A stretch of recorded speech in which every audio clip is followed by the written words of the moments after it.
Good morning Telangana. నేను సంగప్ప. ఇవాళ పేపర్లో వచ్చినటువంటి ముఖ్యమైన వార్తలను చూసి వాటిని విశ్లేషిద్దాం. నిన్న రెండు అంశాలు ప్రధానంగా ఉన్నాయి. ఒకటి, టీఆర్ఎస్ లోక్సభ ఎన్నికల సన్నాహక సమావేశాలు స్టార్ట్ చేసింది. ఒక రకంగా లోక్సభ ఎలక్షన్ క్యాంపెయిన్ ప్రారంభమైంది టీఆర్ఎస్ది. నిన్న కరీంనగర్లో మీటింగ్ జరిగింది. కరీంనగర్లో జరిగినటువంటి మీటింగ్లో TRS working president KTR Delhi మన చేతిలో ఉండాలంటే 16 సీట్లు గెలవాల్సిందే, పైన ఎవరు చూసినా ఏ కూటమి చూసినా అటు ఎన్డీఏ కావచ్చు యూపీఏ కావచ్చు ఈ రెండు కూటమిలు కాకుండా ఇంకో కూటమికి 100 నుంచి 150 సీట్లు వచ్చేటువంటి అవకాశం ఉంటుంది. కాబట్టి మనకు 16 సీట్లు వస్తే మనం ఢిల్లీలో చక్రం తిప్పొచ్చు అని చెప్పి నేను కేటీఆర్ మళ్ళీసారి చెప్పారు. ఆ పాయింట్ ఒకటి హైలైట్ ఉంది. రెండోది, ఏపీ ప్రజల వ్యక్తిగత డేటా చోరీ విషయానికి సంబంధించి తెలంగాణ గవర్నమెంట్ సిట్ వేసింది. తర్వాత ఏపీ బీజేపీ తర్వాత అటు వైఎస్ఆర్సీపీ పార్టీలు నిన్న గవర్నర్ కలిసి ఫిర్యాదు చేసినాయి. ప్రజల వ్యక్తిగత డేటాలు చోరీ చేయడమే కాకుండా టీడీపీకి ఎవరైతే సింపథైజర్ గారో టీడీపీ ఓటర్లు కాని వాళ్ళందరినీ ఓటు తొలగిస్తున్నారు, చర్య తీసుకోవడం చెప్పి గవర్నర్ కంప్లైంట్ చేసినారు. ఆ పాయింట్ కూడా ఒకటి హైలైట్ ఉంది. చూద్దాం ఏ పత్రిక ఏం రాసింది చూద్దాం. ఫస్ట్ వెలుగు చూద్దాం. వెలుగు కరీంనగర్ టీఆర్ఎస్ సభకు సంబంధించి మన చేతిలో ఢిల్లీ పీఠం, 16 సీట్లు గెలుద్దాం, ప్రధానిని డిసైడ్ చేద్దామని చెప్పి కేటీఆర్ అన్నటువంటి ఆ ప్రసంగాన్ని బ్యానర్గా పబ్లిష్ చేసింది. అభ్యర్థి ఎవరైనా ఓటు కేసీఆర్కే. ఎన్నికల తర్వాత ఫెడరల్ ఫండ్ కీలకం కాబోతుంది. కాంగ్రెస్ బీజేపీ వ్యతిరేక పార్టీల చేతిలో 100 సీట్లు. కాంగ్రెస్ వాళ్ళు ఢిల్లీ గులాంలు, రాష్ట్రానికి ఏం చేయలేరు, మన కోసం కొట్లాడే గులాబీలని గెలుచుకుందామని చెప్పిన కేటీఆర్ అన్నారు. ఆ పాయింట్ని హైలైట్ చేసింది. ఆ తర్వాత ఏపీ ప్రజల డేటాకు సంబంధించి ముదిరిన డేటా లొల్లి అన్నటువంటి బ్యానర్తో ఆ వార్తను పబ్లిష్ చేసింది వెలుగు. ఐటీ గ్రిడ్స్ కేసులో సిట్ ఏర్పాటు చేసిన రాష్ట్ర ప్రభుత్వం, ఏపీ ఓటర్ల వివరాలు టీడీపీ కీ పర్సన్కు చేరాయి అని చెప్పారు హైదరాబాద్ సిపి. ఆంధ్రప్రదేశ్ సర్కార్పై గవర్నర్కు జగన్ ఏపీ బీజేపీ ఫిర్యాదు. రాష్ట్ర ప్రభుత్వంపై ఎదురు కేసు పెట్టిన ఏపీ సర్కార్ అంటూ ఆ వార్తని తీసుకుంది. నెక్స్ట్, నిన్న నిజామాబాద్లో బీజేపీ జాతీయ అధ్యక్షుడు అమిత్ షా మీటింగ్ జరిగింది. ఆయన హైదరాబాద్లోని చొరబాటుదారులపై కేసీఆర్ మాట్లాడరేమన్నారు. మేము అధికారంలోకి వస్తే దేశంలో చొరబడ్డ వాళ్ళని, చివరికి హైదరాబాద్లో చొరబడ్డ వాళ్ళని వెళ్ళగొడతామని చెప్పారు అమిత్ షా. ఆ పాయింట్ని హైలైట్ చేసింది. కాశ్మీర్ నుంచి కన్యాకుమారి దాకా అందరినీ ఏరిపారేస్తాం, కేసీఆర్ ఓవైసీ కుటుంబాల గుప్పిట్లో రాష్ట్రం చిక్కుకుంది అని చెప్పి నిన్న అమిత్ షా మాట్లాడారు. ఆ పాయింట్ని తీసుకుంది. తర్వాత రాఫెల్ డీల్కి సంబంధించి రాఫెల్కి సంబంధించినటువంటి చాలా ఇంపార్టెంట్ డాక్యుమెంట్స్ డిఫెన్స్ మినిస్ట్రీ నుంచే దొంగతనానికి గురైనని చెప్పి నిన్న వార్త. దాన్ని దొంగలు ఎత్తుకపోయిండ్రు అన్నటువంటి బ్యానర్తో వార్తను పబ్లిష్ చేసింది వెలుగు. డిఫెన్స్ మినిస్ట్రీ నుంచే డాక్యుమెంట్ల చోరీ, పాత కొత్త అధికారుల్లో ఎవరైనా చేసి ఉండొచ్చు, రాఫెల్స్ ఫైల్స్పై సుప్రీంకోర్టుకు తెలిపిన కేంద్రం అంటూ వార్త. తర్వాత నిన్న తమిళనాడులో ఎన్డీఏ ర్యాలీ జరిగింది, పెద్ద ర్యాలీ జరిగింది. ప్రధానమంత్రి నరేంద్ర మోడీ పాల్గొన్నారు. ఆయన అక్కడ ప్రసంగంలో నన్ను చంపాలని చూస్తున్నారు అని చెప్పి ప్రతిపక్షాలపైన ఫైర్ అయినారు. ఇప్పటికే చాలాసార్లు చెప్పారు, డిమానిటైజేషన్ నుంచి ఈ వర్డ్ని పదే వల్లిస్తున్నారు ప్రధానమంత్రి నరేంద్ర మోడీ, నన్ను చంపాలని చూస్తున్నారని ఆ పాయింట్ కూడా హైలైట్ చేసింది వెలుగు. నెక్స్ట్ ఈనాడు చూద్దాం. ఈనాడు విషయానికి వచ్చినట్టయితే ఈనాడు 100కు పైగా స్థానాలతో కొత్త కూటమి అన్న బ్యానర్తో కేటీఆర్ సభని హైలైట్ చేసింది. దేశాన్ని ఎవరు నడపాలో నిర్ణయిస్తుంది, కాంగ్రెస్ భాజపాల మాయా మాటలు నమ్మొద్దని చెప్పి ఆయన అన్నారు. ఆ పాయింట్ హైలైట్ చేసింది. నెక్స్ట్, ఏపీ డేటా చోరీకి సంబంధించి ఐటీ గ్రిడ్స్పై సిట్, స్టీఫెన్ రవీంద్ర సారథ్యం, విచారణకు తెలంగాణ సర్కార్ ఉత్తర్వులు అంటూ హైలైట్ చేసింది. తర్వాత అమిత్ షా మీటింగ్ సంబంధించి మోడీ గెలుపు దేశానికి అవసరం, సమర్థతను చూసి ఓటేయండి అంటూ రాసి అమిత్ షా మీటింగ్ సంబంధించిన వార్త ఉంది. ఆస్ట్రేలియాలో తెలుగు వైద్యురాలి దారుణ హత్య, కత్తితో పొడిచి సూట్ కేసులో కుక్కి అంటూ ఆస్ట్రేలియాలో మన తెలుగు అమ్మాయికి సంబంధించినటువంటి ఒక డాక్టర్ సంబంధించినటువంటి మర్డర్ జరిగింది. ఆ వార్తను కూడా తీసుకుంది. అయితే ఆమె మాజీ ప్రియుడి హంతకుడు, ఆమెని చంపిపోయిన తర్వాత కారుని ట్రక్ గుద్ది ఆయన కూడా ఆత్మహత్య చేసుకున్నాడు. ఆ వార్త ఒకటి హైలైట్ చేసింది ఈనాడు. ఆంధ్రజ్యోతి చూద్దాం. ఆంధ్రజ్యోతి డేటా ఫైట్ అన్నటువంటి బ్యానర్తో నిన్న హైదరాబాద్ సిపి పెట్టినటువంటి ప్రెస్ మీట్ని తీసుకుంది.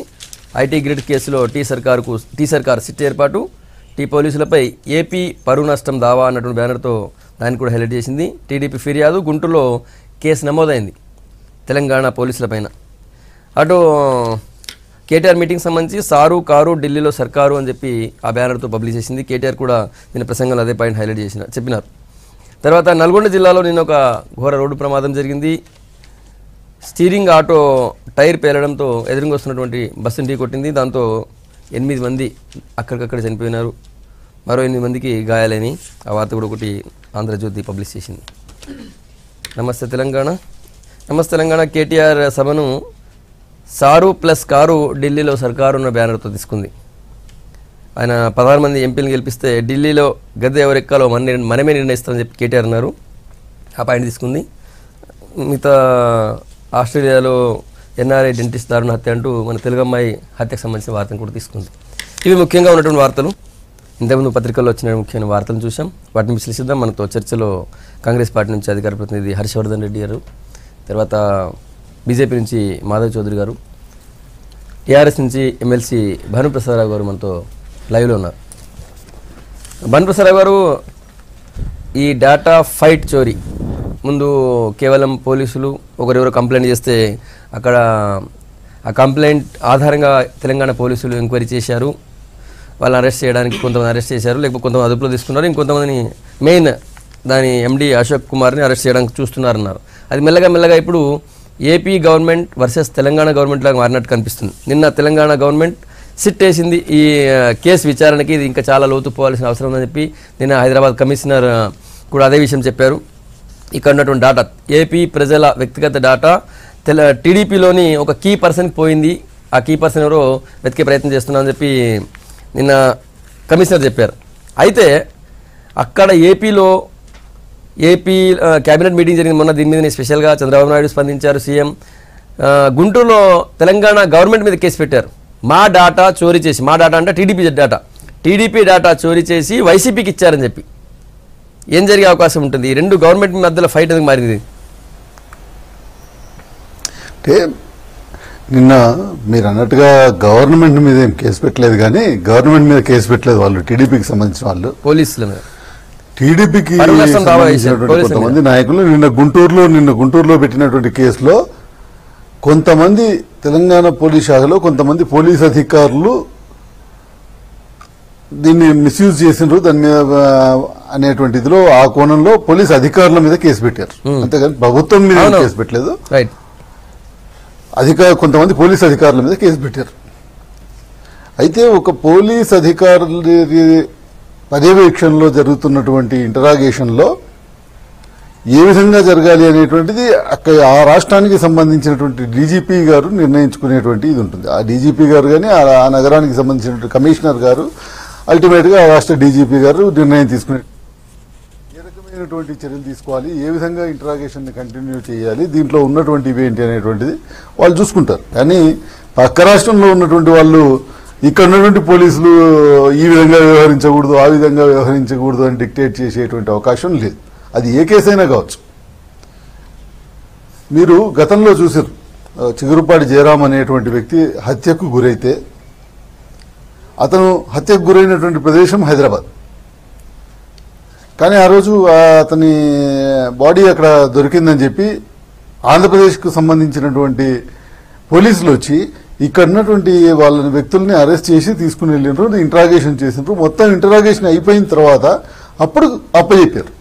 అంతేగాని మధ్యలో ఎప్పుడు కూడా ఇంటరాగేషన్లో మధ్యలో ఇంటర్ఫేర్ కాలేదు తెలంగాణ పోలీసులు, లేకపోతే వాళ్ళు ఆ కేసుని ఇక్కడికి బదలాయించేంత వరకు తెలంగాణ పోలీసులు ఎప్పుడు కూడా ఇంటర్ఫేర్ కాలేదు. అదేవిధంగా ఈరోజు ఇక్కడ జరిగినటువంటి ఇక్కడ ఒక ఆఫీస్లో జరుగుతున్నటువంటి కార్యకలాపాల మీద ఒక కంప్లైంట్ వచ్చింది. ఆ కంప్లైంట్ మీద ఇక్కడ ఉన్నటువంటి పోలీసులు ఇంటరాగేట్ చేస్తారు. ఒకవేళ అవసరము అనుకున్నట్టయితే అది ఆంధ్రప్రదేశ్కు బదలాయించేటువంటి అవకాశం ఉంటుంది. అంతేగాని ఆంధ్రప్రదేశ్ పోలీసులకి ఇక్కడ పోలీసులు చేస్తున్నటువంటి ఇంటరాగేషన్కి ఎటువంటి సంబంధము ఉండదు, వాళ్ళకి ఎటువంటి దాంట్లో ఇన్వాల్వ్ అయ్యేటువంటి అవకాశం కూడా ఉండదు. ఫస్ట్ ఆఫ్ ఆల్ అసలు ఆ ఐటీ గ్రిడ్ అనేటువంటి సంస్థకు సంబంధించిన సీఈఓ అశోక్ అనేటువంటి వ్యక్తి అతను ఏ తప్పు చేయకపోయినట్టయితే అతను ఎందుకు తప్పించుకు తిరుగుతున్నాడు, అతను ఎందుకు ఎస్కేప్ అవుతున్నాడు, చట్టం ముందుకు వచ్చి పోలీసుల ముందుకు వచ్చి ఎందుకు ఆయన చేసేటువంటి కార్యకలాపాల గురించి వివరించట్లేదు అనేది ప్రధానమైనటువంటి ప్రశ్న. చాలా మంది తెలుగుదేశం పార్టీ నాయకులు, తెలుగుదేశం పార్టీ వాళ్ళు ఎందుకు అతన్ని కొమ్ము కాస్తున్నారు, ఎందుకు అతన్ని కవర్ చేసేటువంటి ప్రయత్నం చేస్తున్నారు అనేది కూడా ఇక్కడ ఒక పెద్ద ప్రశ్నగా మిగిలిపోయినటువంటి పరిస్థితి ఉంది. డెఫినెట్గా అతను ఫస్ట్ ముందుకు వచ్చి పోలీసులు అడుగుతున్నటువంటి ప్రశ్నలకు సమాధానం చెప్పాల్సినటువంటి అవసరం ఉంది, ఇంటరాగేషన్కి సహకరించాల్సినటువంటి అవసరం ఉంది. అతన్ని ఎవరు దాన్ని హైడ్ చేసి చూద్దామని చూసినా, లేకపోతే వేరే విధంగా ఏదో విధంగా అడ్డుకుందాం అనేటువంటి ప్రయత్నం చేసినా అది సరైనది కాదు. రైట్ సార్, ఈ కేసు ఒకవైపు ఉంటే టీడీపీ డేటాని ఏపీ పోలీసుల సాయంతో తెలంగాణ గవర్నమెంటే మా డేటా చోరీ చేసి వైసీపీకి ఇచ్చిందంటున్నారు. సో మా ప్రత్యర్థి పార్టీ, మా ప్రతిపక్ష పార్టీ వైసీపీకి ఇచ్చిందంటున్నారు. మరి ఆ అవసరం మీకేమొచ్చింది, మీరు ఎందుకు ఇచ్చినారు? ఇక్కడ ఒకటి మనం చూడాల్సిన అవసరం ఏంటంటే, ఏ రాజకీయ పార్టీకైనా వాళ్ళు చెప్పేది ఏంటంటే, టీడీపీ వాళ్ళు ఏం డేటా చెప్పండి అని అంటే మా పార్టీకి సంబంధించినటువంటి సభ్యుల డేటా 75 లక్షల మంది సభ్యుల డేటా అని అంటున్నారు. ఆ సభ్యుల డేటా చోరీ చేసేది ఏంటి, ఇచ్చేది ఏంటి?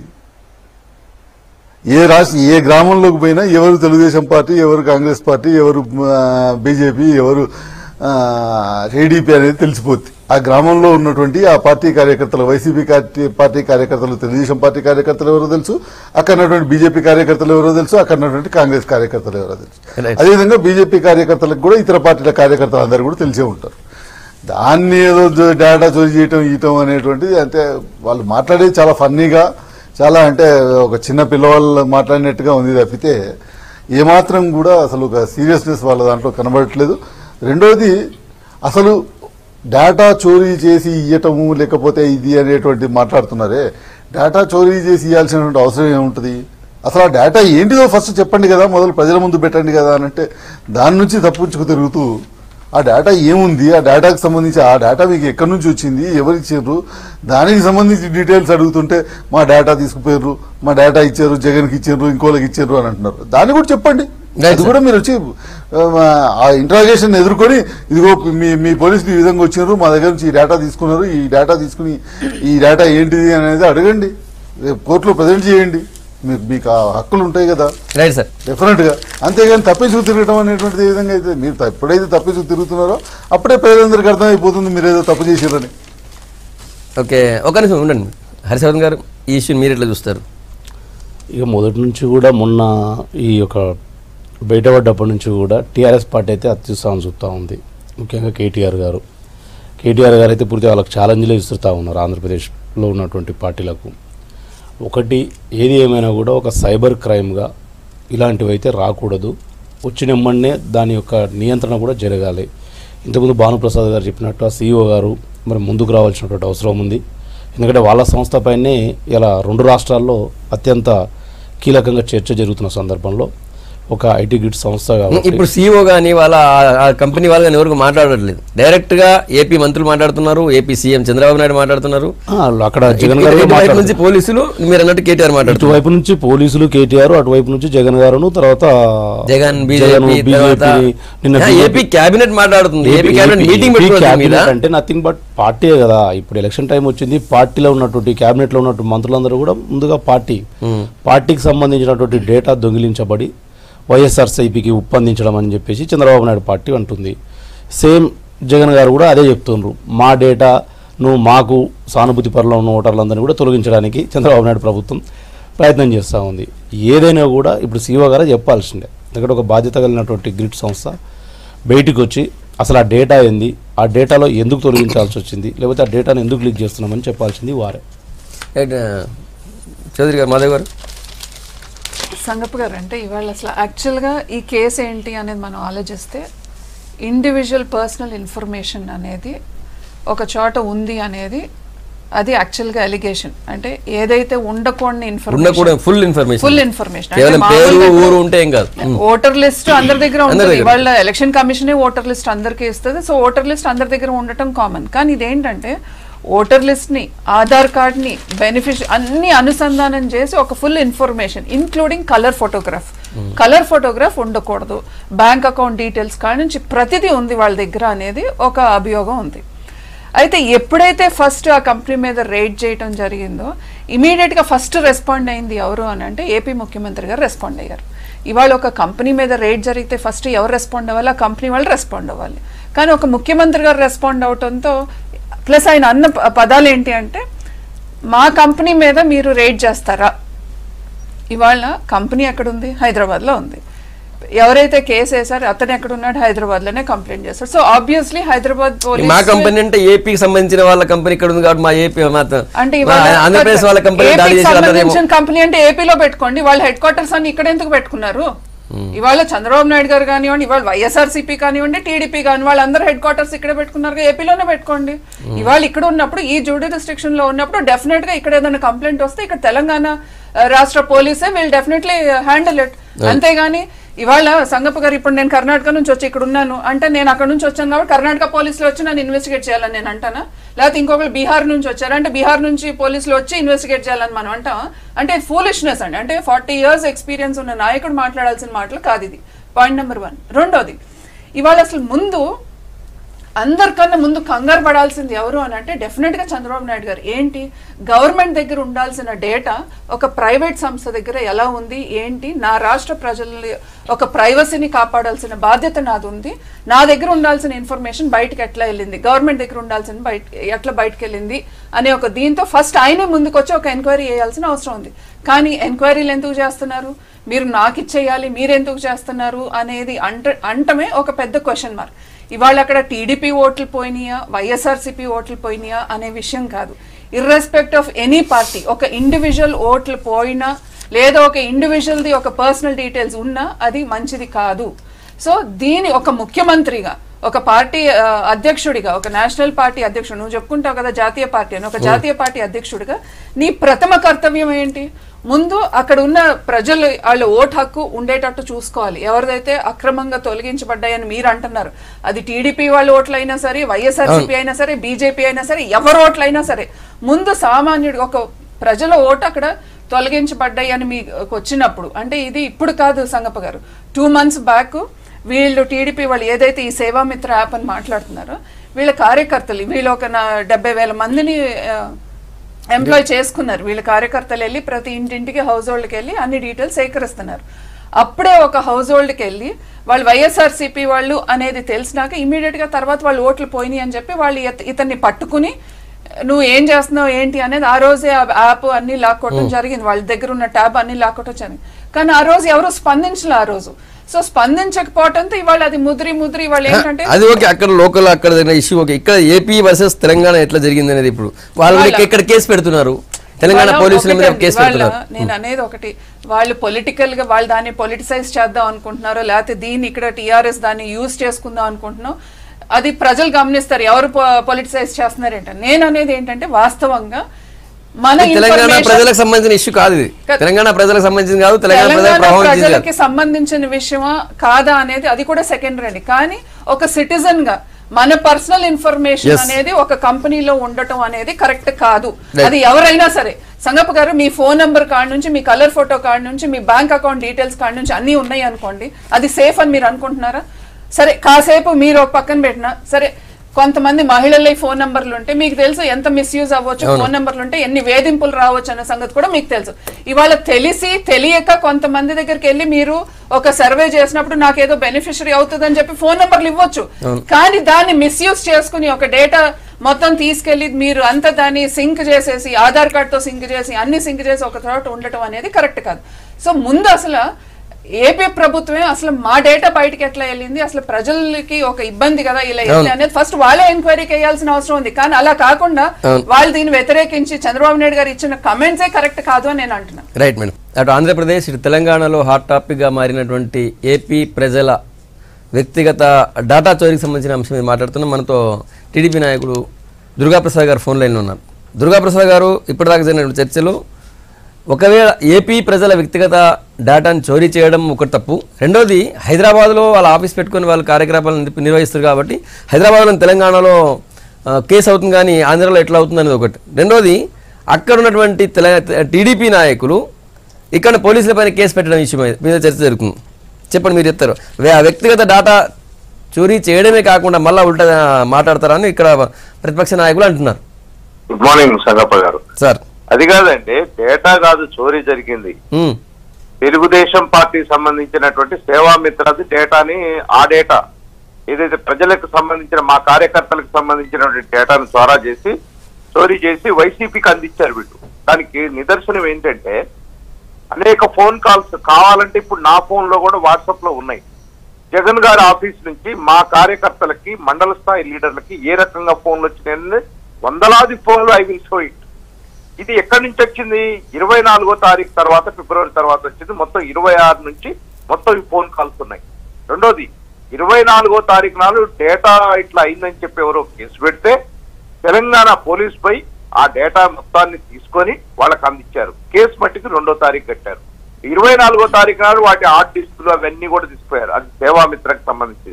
నేను ఒక్కటే అడుగుతున్న సంగప్ప గారు, ఇది విజ్ఞప్తితో ఆలోచించాలి, ఉత్తగానే రాజకీయంగా మాట్లాడటం కాదు. సపోజ్ ఒక ప్రభుత్వానికి సంబంధించినటువంటిది డేటా కానీ, ప్రభుత్వం అంటే ఒక రాజ్యాంగబద్ధమైనటువంటిది, ఇక్కడ ఒక రాజ్యాంగబద్ధమైనటువంటి తెలంగాణ ప్రభుత్వం కూడా ఉంది. మీ ప్రభుత్వం యొక్క డేటా చోరీ అయింది, ఇక్కడ మాకు కంప్లైంట్ వచ్చిందని వీళ్ళు అడగాల్సిన అవసరం లేదా? పోనీ ఒకళ్ళు అడిగారు, అక్కడ అధికారులు చెప్తున్నారు మా డేటా ఏమి కూడా మా చోరీ కాలేదని. మీరెవరండి? నాకు అర్థం కాదు. డేటా చోరీ అయిందని నేను ఎగ్జాంపుల్ చెప్తున్నా సంగప్ప గారు.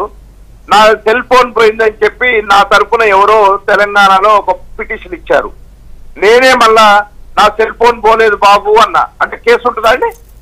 ప్రభుత్వం యొక్క డేటా అనేది చాలా సీక్రెసీ. ప్రభుత్వం కూడా అది బయట వాళ్ళకి పోయిందా లేదా అనేది ఇన్వెస్టిగేట్ చేసుకుంటుంది. కానీ మీ కాడికి వచ్చింది. మీ కాడికి వచ్చినప్పుడు మీరు ఇన్వెస్టిగేషన్ చేస్తున్నారు. చేస్తే ఆంధ్రప్రదేశ్ పోలీసుని అడగాల, ప్రభుత్వాన్ని అడగాల మీ చోరీ అయిందా లేదా అని. అసలు మీరెవరండి? ఇది రాజకీయ కుట్ర కాదా? మీరు వైసీపీ పార్టీకి వంత పాడటం కోసం ఒక డేటా మిస్యూజ్ అయిందని చెప్పి డేటా పేరు మీద రాజకీయ కుట్ర అరాచ్మెంట్ చేసి అంటే తెలంగాణ ప్రభుత్వమే భానుప్రసాద్ గారు మా డేటా సత్కరించి మా డేటాని దొంగిలించబడి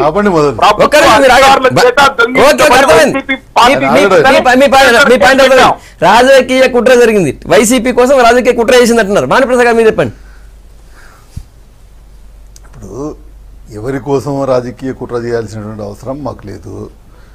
అట్లా చేయాలనుకుంటే ఇక చాలా రకాలైనటువంటివి ఉన్నాయి, కానీ అది ఆ కోణంలో చూడాల్సినటువంటి అవసరం లేదు. ఇక్కడ ఒకటి, తెలుగుదేశం పార్టీకి సంబంధించినటువంటి నాయకులందరూ కూడా ఫ్రస్ట్రేషన్లో అసలు వాళ్ళు ఏం మాట్లాడుతున్నారు, వాళ్ళు మాట్లాడేదాన్ని ప్రజలు ఏ విధంగా అర్థం చేసుకుంటారు, లేకపోతే నవ్విపోదురుగాక నాకేంటి అన్నట్టుగా ఉన్నది వాళ్ళ పరిస్థితి.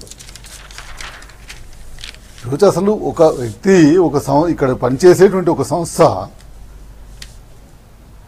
ఉన్నటువంటి రూల్స్కి వ్యతిరేకంగా కొంతమంది వ్యక్తుల యొక్క డేటాని కలెక్ట్ చేస్తున్నది.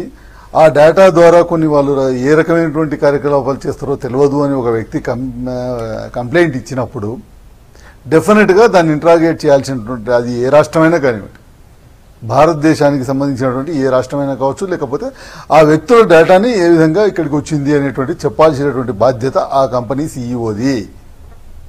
అసలు ఆ కంపెనీ సీఈఓని తీసుకుపోయి వీళ్ళు దాచిపెట్టి వీళ్ళేదో ఆ కంపెనీలో పార్ట్నర్లాగా మాట్లాడుతుంటే,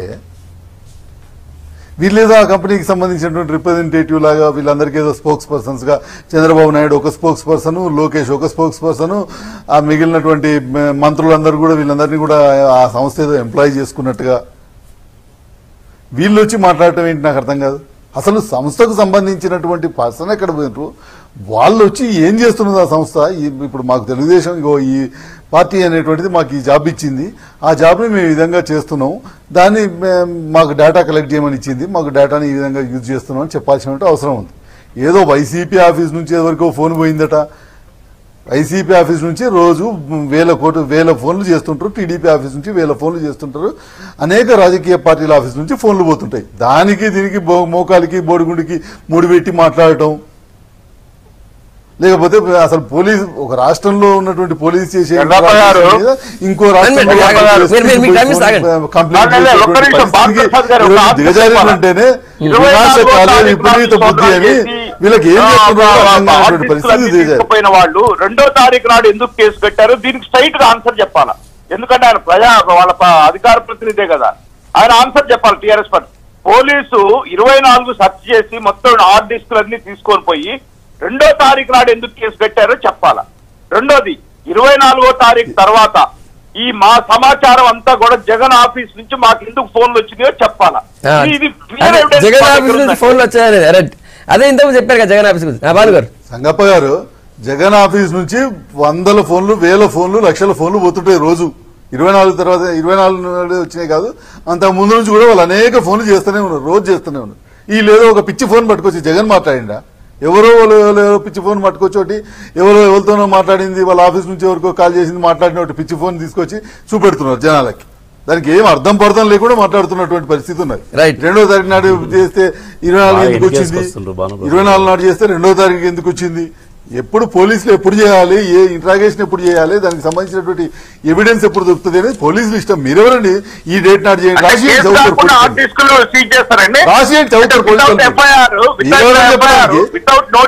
చెప్పడానికి. పోలీస్ ఇంట్రాగేషన్ అనేటువంటి ప్రక్రియ ఉంటుంది, కంటిన్యూస్ ఇంట్రాగేషన్ జరుగుతుంటుంది. ఇంట్రాగేషన్ జరిగేటువంటి ప్రక్రియలో వాళ్ళకి ఎప్పుడైతే ఎవిడెన్స్ దొరుకుతుందో ఆ రోజు ఆ ఎవిడెన్స్ ని ప్రజెంట్ చేస్తారు. ఇగో ఈ ఎవిడెన్సెస్ దొరికినాయి, ఈ విధంగా ఉన్నది అనేటువంటి ఎప్పుడు దొరకాలి. పారిపోయిన వ్యక్తిని మంత్రుల ఇంట్లో దాచుకునే విధంగా ఉన్న రోజు ఏదో కొసరు పట్టుకుని తోక పట్టుకుని ఓ ఇది మాట్లాడి అసలు కొద్దిగానైనా దానికి ఒక పద్ధతి, ఒక ఇది ఉండాలి. నాయకులు, ఒక రాష్ట్రానికి ముఖ్యమంత్రి, దేశంలోనే నా అంత సీనియర్ లేదని చెప్పేటువంటి నాయకులు కూడా ఏం అర్థం కాదు.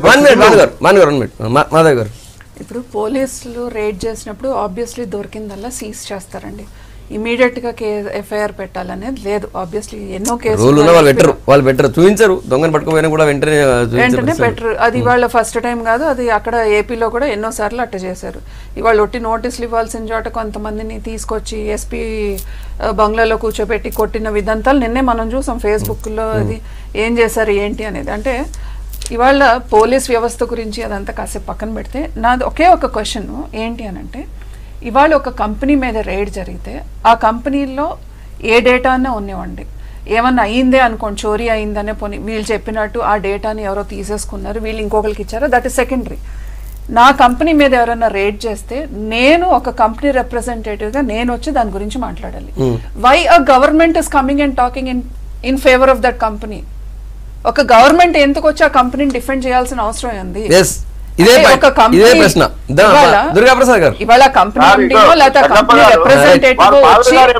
గవర్నమెంట్ రిప్రజెంటేషన్ చేసేది కాదండి. దట్ ఈజ్ అవర్ పార్టీ సేవా సమితి యొక్క ప్రొఫైల్ మొత్తం అక్కడ ఉందండి. నాట్ ఓన్లీ కంపెనీ ఆ కంపెనీకి సంబంధించింది 10-12 సంవత్సరాల నుంచి మా పార్టీకి సంబంధించిన ప్రొఫైల్, మా లీడర్స్ యొక్క వ్యక్తిగత యొక్క సమాచారం మొత్తం కూడా అందులో దాగి ఉన్నది. పార్టీ అది టీడీపీ కార్యకర్త అయినా సరే వ్యక్తిగత సమాచారం డేటా కాదు, డేటా కాబట్టి మేము ఇన్వాల్వ్ అయినా అని చెప్తున్నాం. మీరేమైనా మాట్లాడతారా? కాంగ్రెస్ పార్టీ ఉంటుంది అంటే డేటా చోరీ అనేది అయితే తప్పని చెప్తా ఉన్నాను మొదటి నుంచి. ఇక దుర్గాప్రసాద్ గారు అయితే ఒకటి క్లియర్గా అడుగుతూ ఉన్నారు, ఏంది 24న కేసు అయితే అంటే సీజ్ చేస్తే 2వ తారీఖు వరకు ఎందుకు ఆగినరు అనేదానికి కూడా స్పష్టంగా భానుప్రసాద్ గారు చెప్పాలి. ఇంకొకటి ఏమన్నారు వారంటే 24th తర్వాతనే జగన్ ఆఫీస్ నుంచి లక్షలాదిగా వేలాదిగా ఫోన్లు వస్తాయి. నేను భానుప్రసాద్ గారిని విభేదిస్తలేను. సార్ ఏం చెప్తుండంటే ప్రతి ఆఫీస్ నుంచి ప్రతి పార్టీ కార్యాలయం నుంచి వేలాది ఫోన్లు పోతున్నాయని సార్ అంటుండ్రు. కానీ దుర్గాప్రసాద్ గారు అనేది ఏంటంటే అప్పటిదాకా రాని ఫోన్లు 24 తారీఖు తర్వాతనే వస్తున్నాయని చెప్పేసి దుర్గాప్రసాద్ గారు, దానికి మరి భానుప్రసాద్ గారు చెప్పాలి. భానుప్రసాద్ గారు ఎలక్షన్ టైంలో మీ రాజకీయ పార్టీ అన్ని కూడా మీది మీది మీది అందరిది కూడా రోజు ఫోన్ చేసి భానుప్రసాద్ గారిని కాదనలేను. కానీ దుర్గాప్రసాద్ గారు అడిగారంటే ఒక చిన్న అడ్డం పొడుగు మాట్లాడుతున్నారు. వాళ్ళు ఏం మాట్లాడుతున్నారో వాళ్ళకి అర్థమైతలేదు. వాళ్ళు ఒక మానసిక వేదనలో ఉన్నారు. ఫోన్లు వచ్చినాయి, కొన్ని వందల వేల మందితో చెప్పించగలుగుతా ఆంధ్రప్రదేశ్ లో. 2 నెలల నుంచి ఫోన్లు వస్తున్నాయని 2 నెలల కలిసి ఇక్కడ పోటీ చేయి, 175లో ఆంధ్రలో పోటీ చేయి, 25 స్థానాల్లో పోటీ చేయని దమ్ము ధైర్యం ఉంటే. మీలాగా పిచ్చోళ్ళం కాదు మేము, మీలాగా పిచ్చోళ్ళం కాదు మేము, మీలాగా పిచ్చోళ్ళం కాదు మేము పోటీ చేయడానికి. సంగప్ప గారు ఒకవేళ రాజకీయ అవగాహన కాదు, టీఆర్ఎస్ ఉత్సాహం ఎందుకు భానుప్రసాద్ కనీసం రాజకీయ అవగాహన లేని కాదు మేము. డెఫినెట్ గా అక్కడ మాకు అక్కడ మేము వచ్చి పోటీ చేస్తే ఏం జరుగుతుందో మాకు తెలుసు. మీరు వస్తే మీ పోటీ చేస్తే ఏమవుతుందో మీకు తెలియదు ఇక్కడ, కానీ మాకు తెలుసు. ఇక్కడ మీరు నిన్న మొన్న దాకా ఎలక్షన్ అప్పుడు ఈ దుర్గా ప్రసాద్ గారు ఏదో కోటలు దాటి మాట్లాడి మాటలు, మేము ఇక్కడ ఇవి గెలవబోతున్నాం, అవి గెలవబోతున్నాం, ఇది చేయబోతున్నాం, అది చేయబోతున్నాం అని. కానీ ఏమైంది మాకు తెలిసే ఏంటి అనేది, మా ఇదేంది, మా లిమిట్ ఏంది, మా ఇదేంటి అనేది మాకు తెలుసు. ఇక్కడ ఒక్కటి చెప్పాల్సిన మా ఉత్సాహం ఏంటి అనేది అడుగుతున్నారు కదా. మాకేం ఉత్సాహం లేదు, మాకేం ఇది అవసరం లేదు. ఇక్కడ మేము మా పార్టీ తరఫు నుంచి కూడా మేమేం మాట్లాడలేదు. వాళ్ళు మాట్లాడుతున్నారు. భానుప్రసాద్ గారు కేటీఆర్ గారే మాట్లాడుతున్నారు. తప్పు మీరు అర్థం చేసుకోవాల్సింది ఏంటంటే, కేటీఆర్ గారు లోకేష్ గారు చేసినటువంటి ట్వీట్ కి రిప్లై ఇస్తున్నారు, లేకపోతే లోకేష్ బాబు నాయుడు గారు కన్నా ముందే కేటీఆర్ గారు ప్రకటన ఉందండి, రిప్లై ఇస్తున్నారు. భానుప్రసాద్ గారు ఎక్కడ కూడా భానుప్రసాద్ గారు మీరు పెద్దలు, లోకేష్ గారు ట్వీట్ చేయకన్నా ముందే కేటీఆర్ గారు స్పందించారు. కేటీఆర్ గారు చంద్రబాబు నాయుడు మాట్లాడిన తర్వాత లోకేష్ గారు చెప్తున్నారు. చంద్రబాబు నాయుడు గారు మాట్లాడిన తర్వాత ట్వీట్ చేయడం చంద్రబాబు నాయుడు గారు మాట్లాడిన తర్వాతనే మాట్లాడటం జరిగింది. రాజకీయ పార్టీగా ఎప్పుడు ఏంటంటే సిట్ ఏర్పాటు చేసింది, ఈ తొందరపాటు ఇంకా వేరే దానిపైన ఎక్కడ చూపించారు. ఇంతకుముందు ఏపీ ప్రజల డేటా చోరీ, తర్వాత తెలంగాణలో కేసు, అటు ఇక్కడ సిట్ ఏర్పాటు, అక్కడ ఇక్కడ పోలీసుల పైన కేసు గురించి మాట్లాడారు. ఇంకొకటి ఇంపార్టెంట్ టాపిక్, నిన్న కేటీఆర్ బహిరంగ సభలు స్టార్ట్ చేశారు. నిన్న లోక్సభ ఎన్నికల సన్నాహక సమావేశాలు. 16 సీట్లు మన చేతులు ఉంటే ప్రధాని మనమే డిసైడ్ చేసి అన్నారు. సరే ఆ పైన మాట్లాడదాం. ముందు హర్షవర్ధన్ గారు బ్రీఫ్గా మాట్లాడండి, టైం తక్కువ ఉంది. పెద్ద సబ్జెక్ట్ ఇచ్చి బ్రీఫ్ అంటారు. 2014లో కూడా దాదాపు 16 సీట్లు టీఆర్ఎస్ చేతిలో ఉన్నట్టే. ఒక మా నంద్యాలయ్య గారు తప్ప అందరూ కూడా ఇలా గెలిచిన పొంగులేటి శ్రీనివాసరెడ్డి, ఆ తర్వాత మల్లారెడ్డి గారు కూడా టీఆర్ఎస్లోనే జాయిన్ అయినారు షార్ట్ పీరియడ్లో. మొత్తం 16 మంది ఎంపీలు వాళ్ళే ఉన్నారు. మరి ఆ 16 మంది ఎంపీలు ఈ 5 ఏళ్ల కాలంలో తెలంగాణ రాష్ట్రానికి ఢిల్లీలో ఉన్నటువంటి ప్రభుత్వంతో పోరాడో లేదా ప్రాతినిధ్యాలు చేసో తెచ్చినటువంటి సదుపాయాలు, లాభాలు, ప్రయోజనాలు ఏందో ఫస్ట్ తెలంగాణ ప్రజలకు వివరించాలి కేటీఆర్ గారు. ఉట్టిగా ఎలక్షన్ క్యాంపెయిన్ చేసుకుంటూ సన్నాహక సదస్సులు పెట్టుకుంటూ 16 ఉంటే మన చేతిలో ఢిల్లీలో మన చక్రం తిప్పొచ్చు అనడం మాత్రం ప్రజలను మభ్యపెట్టడమే. ఎందుకంటే ఇప్పుడు కొత్త కాదు, ఎంపీకి పోటీ చేయడం ఇవాళ కొత్త కాదు. 2014లో కూడా పోటీ చేసిండ్రు, అప్పుడు కూడా అన్ని సీట్లే ఉన్నాయి. ఇంకొకటి, మోడీ గారిని దేశంలో అందరు ముఖ్యమంత్రుల కంటే ఎక్కువ కూడా పోటీ పడి మరీ పొగిడి అన్ని విషయాల్లో సపోర్ట్ చేసి నువ్వు తెలంగాణకు సాధించి తీసుకొచ్చింది ఏంటి ఒకసారి చెప్పాలి. ఇంకొకటి కూడా 2014లో తెలంగాణ రాష్ట్రం విభజించేటప్పుడు విభజన చట్టంలో ఆ రోజు కాంగ్రెస్ పార్టీ అంటే నష్టం జరుగుతుందనో లేదా లాభం జరగాలన్న ఉద్దేశంతో ఆ రోజు విభజన చట్టంలో పెట్టినటువంటి అంశాలన్నీ కూడా బయ్యారం ఉక్కు ఫ్యాక్టరీ కానివ్వండి, ములుగు గిరిజన యూనివర్సిటీ కానివ్వండి, కోచ్ సెంటర్ కానివ్వండి, ఇవన్నీ కూడా పెట్టింది. నేను ఒకటే అడుగుతా ఉన్నా, 16 మంది ఉన్నారు కదా, ఏం చేసినారు నేను ఇన్ని పెట్టినా కూడా మేము పెట్టినామండి కాంగ్రెస్ పార్టీ. ఇవాళ కాంగ్రెస్ పార్టీ పెట్టిన దాన్ని కూడా మీరు ఏది సాధించలేదు. మీరు ఏం సాధించిందని మళ్ళీ ఒకసారి మీకు అవకాశం ఇవ్వాలి, అదొకటి చెప్పాలి కేటీఆర్. భానుగారు చెప్తారు ఏం సాధించినారు 16 మంది. భానుగారు చెప్తారు. ముందు మాధవ్ గారు బ్రీఫ్గా మీరు చెప్పండి. 16 మంది గెలిస్తే మేమే డిసైడ్ చేస్తాం ప్రధాని అంటున్నారు. ఈ డైలాగ్ కేసీఆర్ గారు ఎప్పటి నుంచో చెప్తున్నారు, అంటే ఇంతమంది ఉంటే మనం సాధించేద్దాం అని. మరి తెలంగాణ సాధించుకున్నప్పుడు 2 ఎంపీలతోనే సాధించుకున్నాం. ఆ రోజు ఈయనైతే ఆ రోజు పార్లమెంట్లో కూడా లేరు బిల్ పాస్ చేసినప్పుడు. ఒకటి. రెండోది, ఇవాళ నంబర్తో మనం అన్ని సాధించుకుందాం అనుకుంటే సరే సెంటర్ నుంచి ఆ రోజు బిల్ పాస్ చేసిన రోజు లేరు. అయితే నేను అనేది ఏంటంటే ఇవాళ నంబర్తో అన్ని సాధించుకుందాం, ఇవాళ మనమే డిసైడ్ చేసేస్తాం సెంటర్లో అని అనుకుంటున్నప్పుడు, ఇవాళ అసెంబ్లీలో నీకు నంబర్లు వస్తే ఇప్పుడు దాకా మంత్రివర్గం ఏర్పాటు చేసుకోలేని నువ్వు, మహిళలకి స్థానం ఇవ్వలేని నువ్వు ఇంకా వెళ్ళి అక్కడ ఏదో సాధించేస్తావు. అంటే ఇన్ని రోజులైనా మంత్రివర్గం ఏర్పాటు చేసుకోలేని మనిషి ఇవాళ కేంద్రంలోకి వెళ్ళి ఏదో సాధించేస్తారు, ఏదో సాధిస్తారు అని అంటే ఎవరు నమ్మరు. Point number 1. ఇంకొక విషయం, నిన్న కేటీఆర్ గారు కేటీఆర్ గారు నిన్న ఒక మాట అన్నారు, అంటే 2 ఎడ్ల గురించి చెప్పారు. అంటే వ్యవసాయం చేసేటప్పుడు 2 ఎడ్లు ఎలా అయితే పొలం దున్నుతాయో, ఒకటి అంటే 2 కలిసి వెళ్ళాలి, ఒకటి విడిగా వెళ్తే కుదరదు. అందుకని అంటే ఇవాళ ఇక్కడ మనమే ఉండాలి, అక్కడ కూడా మనల్ని గెలిపించుకోవాలనే దీంతో మాట్లాడారు. ఇవాళ 2 ఎడ్లు ఎప్పుడు కలిసే ఎలక్షన్కి వెళ్ళాయి, కానీ విడగొట్టింది ఎవరు? విడగొట్టి నువ్వు సాధించింది ఏంటి? తెలంగాణకి సెప్టెంబర్ నుంచి ఇప్పుడు దాకా ఎలక్షన్ మూడ్ లోనే ఉన్నారు ఇవాళ తెలంగాణ రాష్ట్ర ప్రజల్లో. మరి అంతే కదా, ఇవాళ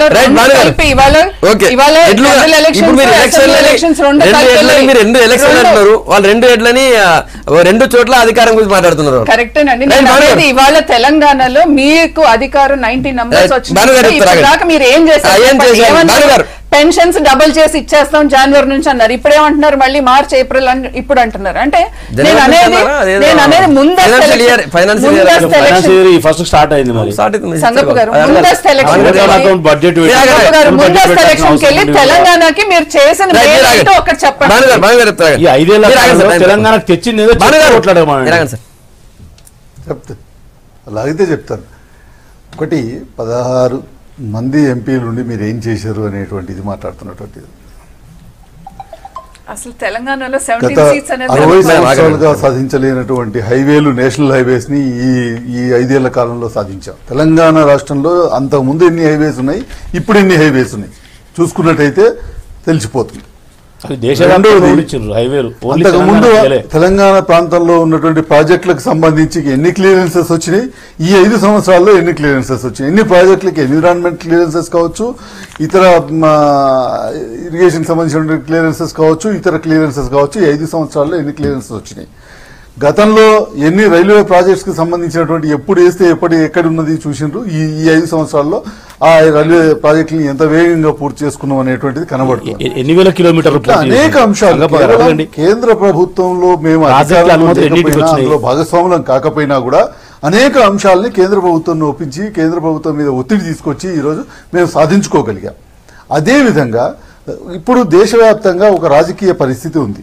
గతంలో 2014 ఎన్నికల్లో ఆనాడు దేశ ప్రజలందరూ కూడా మోడీ గారి మీద పూర్తి సంపూర్ణమైనటువంటి విశ్వాసంతో ఒక అబ్సల్యూట్ మెజారిటీని ఇవ్వడం జరిగింది. కానీ ఈ రోజు ఆ పరిస్థితి లేదు. మోడీ గారి దగ్గర నుంచి ఎంతైతే ఆశించారో ఆ రకమైనటువంటి ఆశయాలకు సంబంధించినటువంటి ఇదిలో పూర్తిగా విఫలమైండ్రు అనేటువంటి ఒక భావన ఈరోజు మెజారిటీ ప్రజల్లో ఉంది. కాబట్టి గతంలో అనేక సార్లు కాంగ్రెస్ పార్టీని చూశారు. కాంగ్రెస్ పార్టీ ఆశించిన మేరకు పనిచేయలేదు. ఈ రోజు మోడీ గారి ప్రభుత్వంలో ఆశించిన మేరకు పనిచేయలేదు. కాబట్టి ఈ రోజు అనిశ్చితమైనటువంటి ఎటు ఎవరికి ఓటేయలేనటువంటి పరిస్థితుల్లో ఉన్నారు. కాబట్టి